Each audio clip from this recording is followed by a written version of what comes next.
Hi everyone! Have you ever dreamed of eating your neighbor? Well, you can't in our modern society, even if, according to respectable and honest cannibals, it tastes like pork, but cannibalism has in fact a huge background. Firstly, of course, some tribes were eating their peers. For instance, the Caribs, a Caribbean tribe, was eating the prisoners after raids in other villages. When Christopher Columbus arrived in Caribbean Isles and saw this, he reported it to Queen Elizabeth, hence the decrees allowing the enslavement of anyone who were eating human flesh. By the way, did you know that the word cannibal comes from the name Carib, which has distorted into Caribe, then Cannibay, and lastly cannibal? Then the meaning transformed itself to mention all people who are eating human meat. Also, all the indigenous tribes which didn't want it to bow down to settlers were discredited and dehumanized by being called cannibals. Moreover, after a human offering to their god, some people ate the sacrifice because they didn't want to waste it. Another foreign ritual in the half-20th centuries in New Guinea was to eat a dead body if it was his will. Yet, this ritual spread a mortal disease which killed hundreds of people.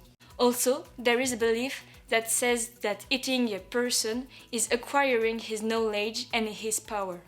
Sometimes this act is practiced as a last resort. In antique China, about 2000 years ago, children were giving a piece of their limb or a finger to heal a sick parent. Furthermore, the survival cannibalism after a plane crash, a sinking or an avalanche is sometimes the only way to survive. During the Great Famine from 1005 to 1030 and the siege of Leningrad, people were eating each other. You see? This happens in European countries too. It's here, by the way, that in the 15th century a miracle cure was discovered.